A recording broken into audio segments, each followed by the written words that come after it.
Did you know?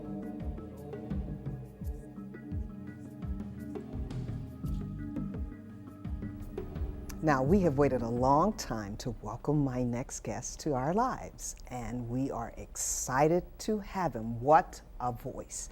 Darien hails from Mount Vernon and has been performing all across Connecticut and all across the nation, and it's such a pleasure to have you with us. It is a pleasure for me to be here. All right, tell me, when did you start singing?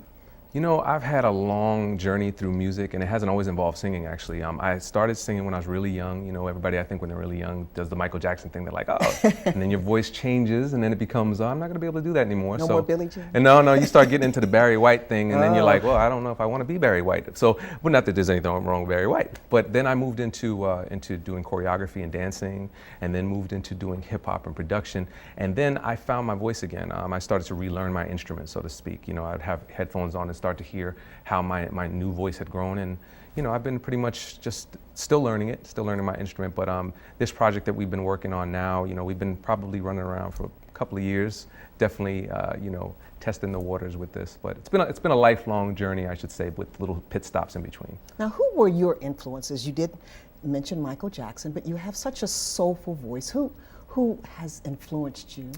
Definitely, without question, Stevie Wonder is a big influence on my life, and it just even not just so much his sound, but you know, his consciousness. You know, the songwriting styles, the storytelling, the use of music to promote change. You know, that's a big thing for me. Of course, Bob Marley for some of the same reasons.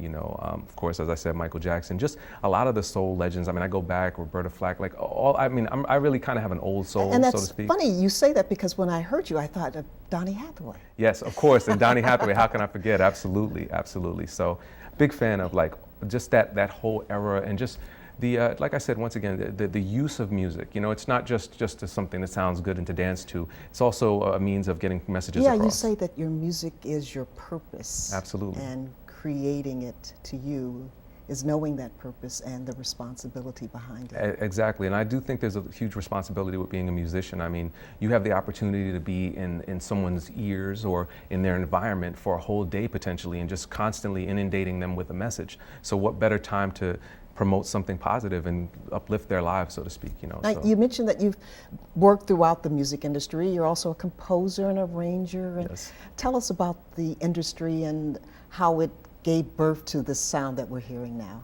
Well, the industry is interesting right now. There's a lot of things going on. Technology has been helpful and hurtful in different ways, but I'll just talk about how it's helped. For someone like myself, you know, I operate a studio where I'm able to express my ideas and get them put down in a form that at least I can bring them, and then the next thing I know, I can bring them live to the band. So a lot of my journey is songwriting and building things up in the studio at home. And then the next thing I know, I'm linking with live musicians, because live is always the thing for me. I mean, that's all the musicians that I spoke of, their thing was live, you know. So try and get an organic feel going with that, and that's kind of like the process, you know, to just start the sketch work and then bring it to these amazing. I have some amazing people with me. You know, you'll see some of the people even I brought today that are just incredible, you know, musicians, and they just excel, and they build up even what I'm doing and take it to the next level. Now, you plan to start work on your next album soon. First, let's talk about the first album. Okay. Tell us where we can find it, the title, and that wonderful song you sang for us, Composure. Absolutely. The album is If These Walls Could Talk, and we're pretty much everywhere digital is sold: iTunes, CD Baby, Amazon, Rhapsody. And you can also go to our website, www.righteousmusicmedia.com, or my website, I don't know what camera it is, but this is Darien.com. There we go! You know, we gotta open it up a little bit, let the people know. So you can get the album that way, and that you can also get physical copies through the website, etc.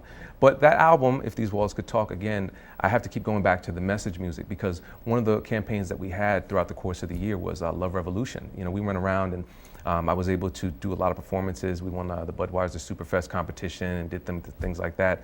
Went to Aruba for Soul Beach and did all these different things. But I was able to go out there and actually bring a positive message and see the reaction of the people, which was incredible. So If These Walls Could Talk is kind of it's my journey into, if you were in my home and you were a fly on the wall, these were what the walls would say. If you had the opportunity to kind of be sitting there while the process was going on, I tried to bring the album in as honest a representation as possible, so that you get exactly what I was getting when I was inspired to write. And the next album you're working on? And the next album I'm very excited about as well. I'm actually in the process of working on it now, and it's all for me a process of continuance where I'm learning. My new project has a lot to do with my journey as of last year, actually starting to take an album and being on the road with it, working with different musicians. So it's really about more of a journey. It's like the next leg, another chapter to this massive book that I hope to complete, while I'm here. Well, we thank you so much for the performance. It was wonderful. Thank you. Thank you for being here. Thank you so much for having me. Alrighty, and we also want to thank you for being with us on this edition of Our Lives. That wraps up for this weekend, and hopefully have a wonderful weekend.